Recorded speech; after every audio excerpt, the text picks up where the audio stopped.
Thank you, Clive. Hello and welcome to Look North. On the programme tonight, a man from Barnsley dies while reportedly fighting for Russia in Ukraine.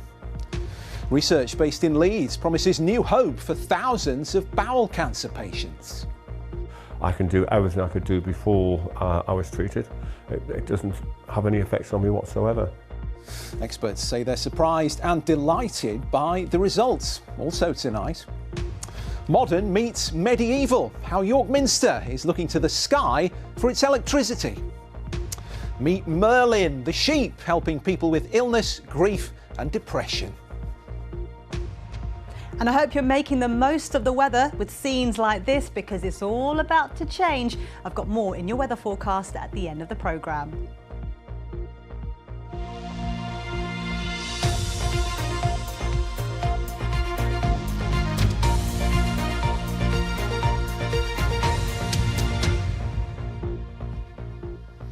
Good evening, thanks for joining us. A man from Barnsley has died while reportedly fighting for Russia in Ukraine.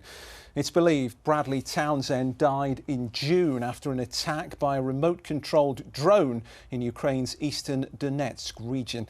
His death is thought to be the first of a British citizen fighting for Russia in the conflict. Dozens of Britons have been killed fighting for Ukraine. Well, Corinne Wheatley has been looking into this and joins us now from Barnsley. Corinne, what more do we know? Yes, Dave. Well, these reports emerged today that Bradley Townsend from Barnsley died while fighting for Russian armed forces in Ukraine on the 10th of June, and he was killed in a drone strike, as you say. Now, his death was announced in a social media post that was made by a man who is also believed to be a British national fighting for Russian armed forces. In response to these reports, the Foreign Office says it's aware of what's being reported and that it's in contact with the man's death, but didn't confirm any details about his death, but they are in contact with his family. Now, Bradley Townsend appeared in a video that was circulating online earlier this year. We haven't been able to independently verify who made that video, but in it he describes himself as just a normal working class lad from Yorkshire. He says he first became interested in separatists in Ukraine back in 2014, and that his interest in the issue grew over the next few years. In that video, he was asked about the likelihood that he wouldn't be able to return to the UK after fighting for the Russian armed forces. This is what he had to say. Well, I came with the idea that I probably won't be able to go home. It's definitely get persecuted if I went back. So, yeah, well, it is worrying. I'm not here for a suicide mission, but I understand that's what can happen. Well, that video also made reference to Bradley Townsend signing a contract to fight, and he said in it that he had not been pushed into anything. Now, the Foreign Office has today reiterated its advice against all travel to Russia and has said that anybody going to fight for the Russian army in Ukraine could be breaking UK laws, could be prosecuted on their return to the UK. Now, other British nationals, as you say, have died while fighting in this conflict, but they'd all been fighting for the Ukrainian forces, and Bradley Townsend from Barnsley is believed to be the first British national who has died while fighting for Russian forces in this war. All right, Corinne, thanks very much indeed. Corinne Wheatley reporting there. Next tonight, some great news from St James's Hospital and the University of Leeds, who've been looking at how to treat patients with early rectal cancer. A diagnosis usually means surgical removal of part of the bowel and life with a colostomy bag. But the groundbreaking research has shown that may not be needed. Doctors and scientists have found that surgery can often be avoided by using a combined course of radiotherapy and chemotherapy instead. The discovery comes after nearly a decade of dedicated research and a clinical trial which followed patients for 2.5 years. Kathy Killick has this report.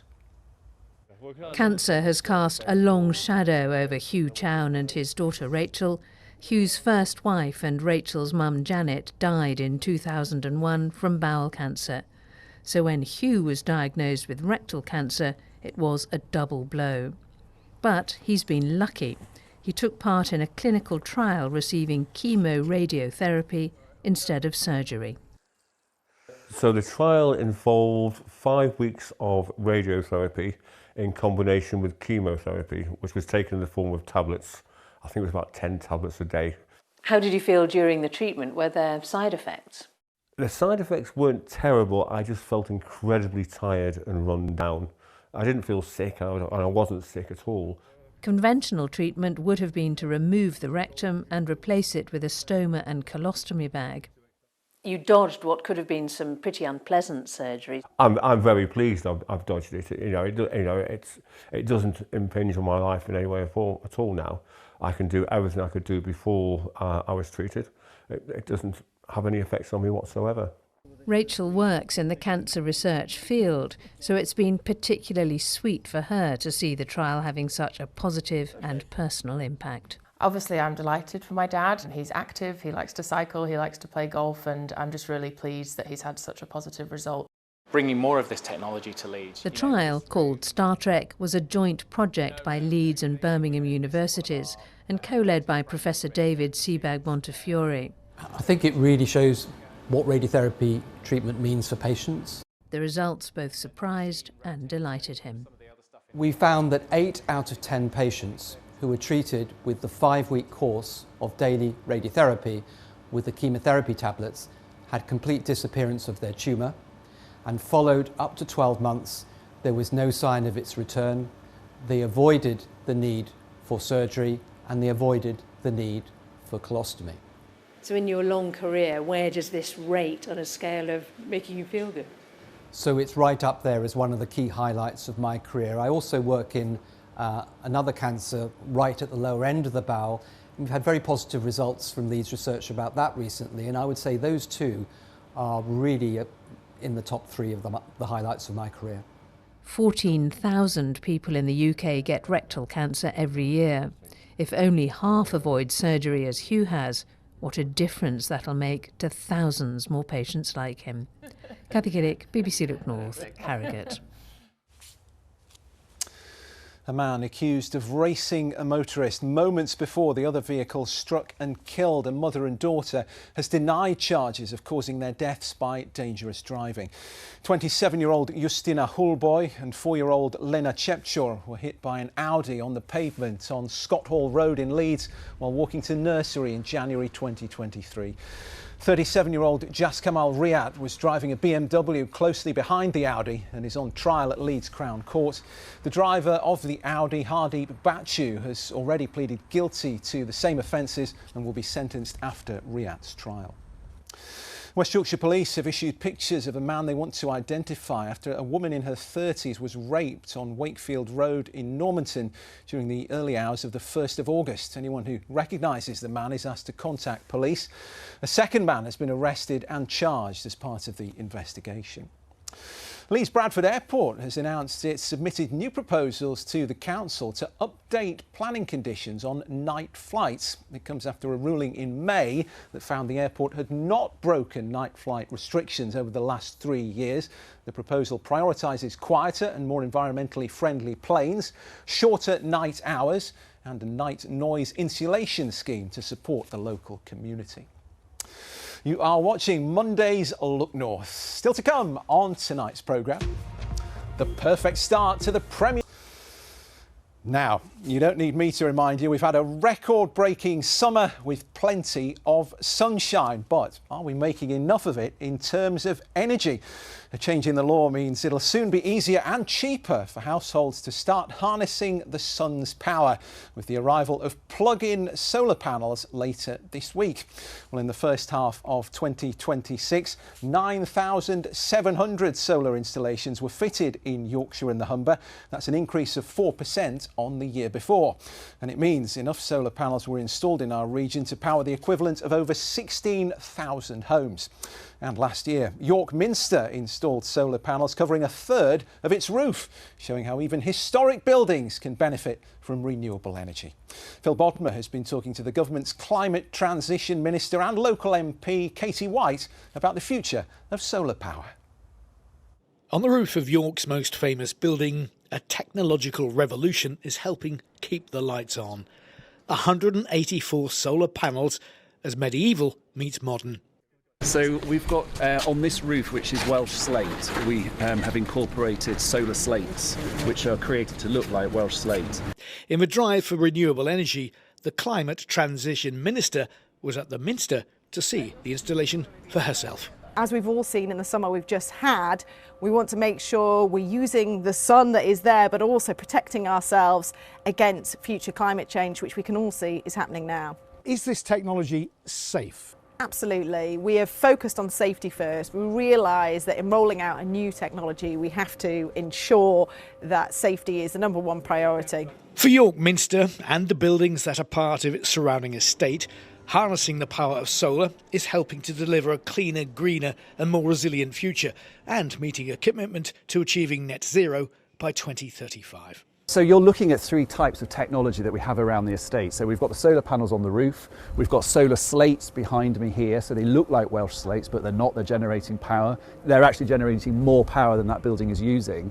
And then we've got some amazing tech here, which is solar film. So it literally just sticks to either zinc or to lead.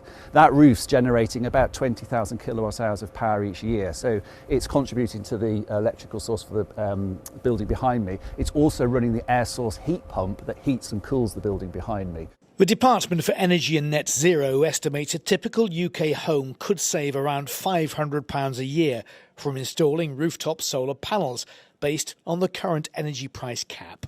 What about the returns on this? Because some people say it's all very well, but the price of solar is expensive and it's 20 years before you get any payback. So look, solar panels have plummeted in price and so it's a real opportunity for these plug-in panels. We're looking at about £400 for one panel. You might want to buy 2, but then you can pay that back within 4 years. So if you have a little bit of extra money and you want to bring that top of your bill, it is a really good option. But of course we want to be looking at the array of options, you know, whether it's around offshore wind, whether it's around heat pumps, nuclear power.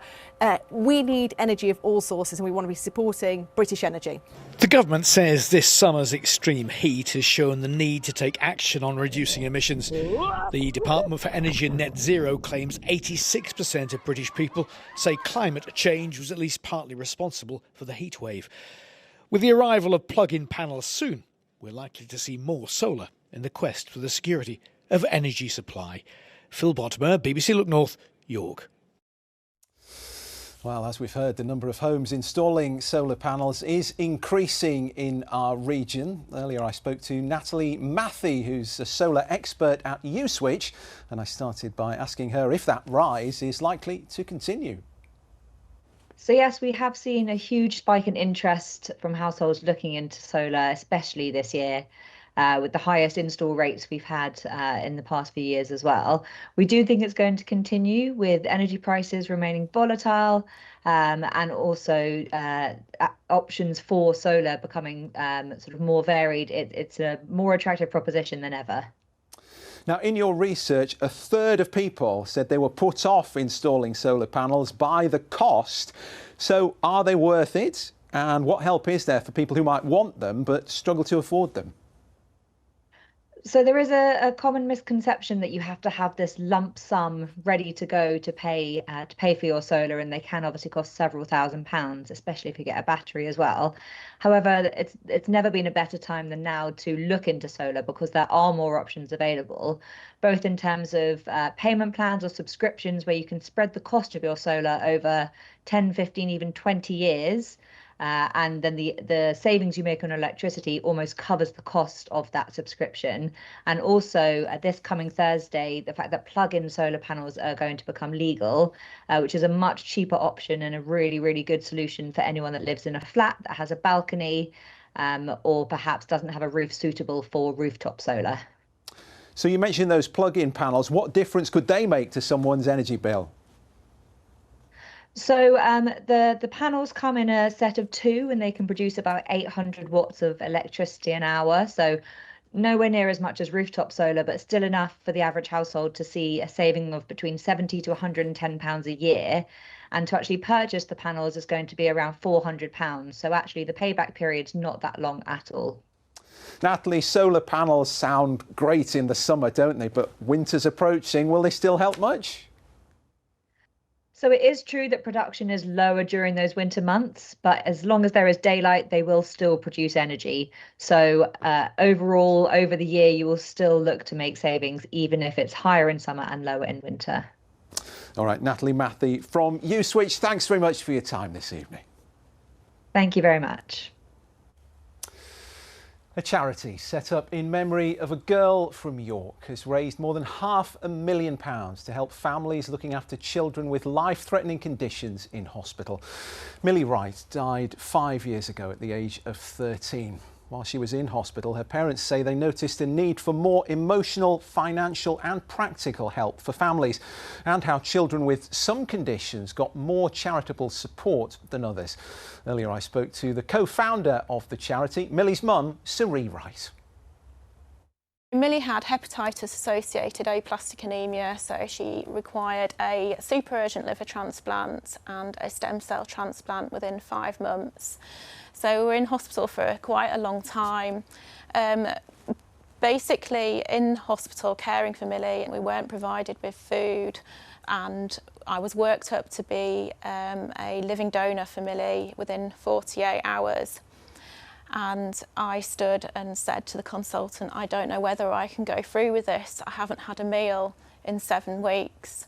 And the transplant nurse actually went and bought me, out of her own money, a burger and chips, because I was so exhausted from the highs and lows and you know, the roller coaster of being in there and caring for a seriously ill child. I hadn't had a meal for myself because I didn't want to leave her. So providing meals is just one thing that your charity does. Tell us about some of the others. So we also have a family support worker, and the family support worker stems from my time on PICU looking after Millie. And there was a family support worker went to one family, a family support worker went to another family, and I asked the nurse, when will somebody come to me? And they said that they won't, because Millie doesn't have that same diagnosis. And so I'm really proud that we're able to offer a family support worker to families and give that emotional wellbeing support when families, parents, carers need it most, even if it's just a hug or a shoulder to cry on or somebody to talk to. I'm glad that we're able to provide that. So 5 years in now for the charity, you've raised £500,000, which is incredible, so well done for that. But you're not stopping there, are you? What's next? No, we have one family support worker at the moment, and we would love a team of 3 or 4 family support workers over the next 5 years, so every family is able to have that emotional wellbeing support. Well, I'm sure lots of families in and around Leeds will be so grateful for all that you have done. Suri Wright from the Millie Wright Children's Charity, thanks very much for coming in. Thank you. Thanks. Right, time to have a look at some sport now. Johnny is here, a new Premier League season and a great start for Leeds United. It is. Fans were very happy this weekend, and were football fans in general, because yes, it's finally back. The Premier League has made its much-awaited return, and for Leeds United, they got off to a pretty impressive start, beating Nottingham Forest 1-0. It was also the Premier League debut of the club's new signings, with goalkeeper James Trafford proving he was worth every penny of his club record-breaking fee. For their first game back this season, Leeds United walked out onto Nottingham Forest City ground with a quiet confidence. After mostly success in their 6 club friendlies, winning 4, losing against Wrexham and drawing with old rivals Man United, the Whites had a reason to be so. With chances made from both sides, it was only a matter of time before the ball was in the back. It ended a worrying week with a 0-0 draw against Swansea City. There were some close calls, including whose captain Owen Bailey's header went over the crossbar in a 0-0 draw against Barnsley. Elsewhere for Huddersfield Town, their 1-1 draw against MK Dons puts them second in the table.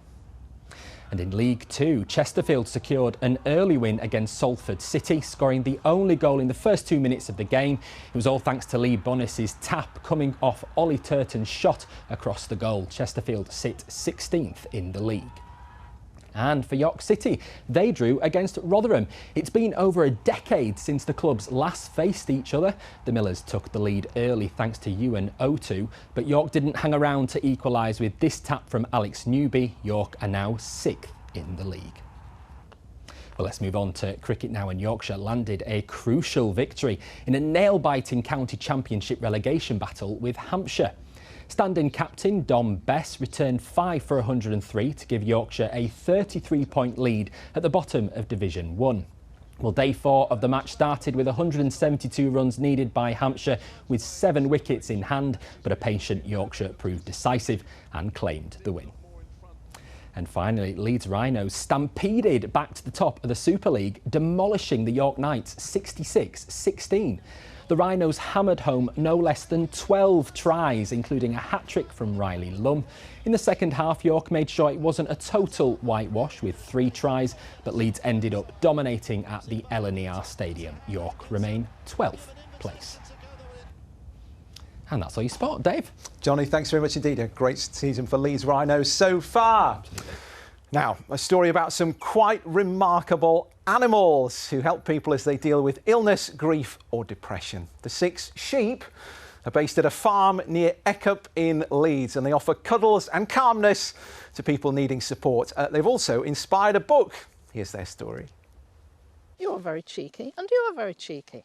My name is Grace Olson. I am a therapist working with some wonderful sheep and horses, primarily helping people who have cancer. The things I do here helps to calm them down. We do meditation, and the sheep help to put them in a calm place. And I'm also an author, which is really fun. My books are more than just silly stories about sheep. Each one has a meaningful message to help empower children so that they can navigate older life. This place is called Rookery Farm in Eckup, which is in North Leeds. My precious boy.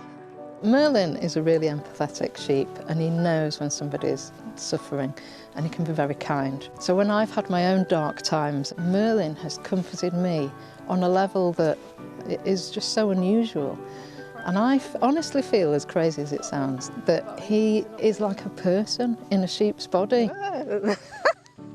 His other side is like an old Yorkshireman that just doesn't take any nonsense and swears a lot. A lady came here who had lost her son in very tragic circumstances, and she was deeply grieving. And it was really snowy. And then Merlin chose of his own accord to leave his hay and go and stand with that lady, and he stood with her in the snow for a whole hour, just standing with her. And it was so incredible to watch that she was being loved by him and lifted in that hour. Come on, Ted, come on. He is the most wonderful animal I've ever had. I've always known animals are just such natural healers.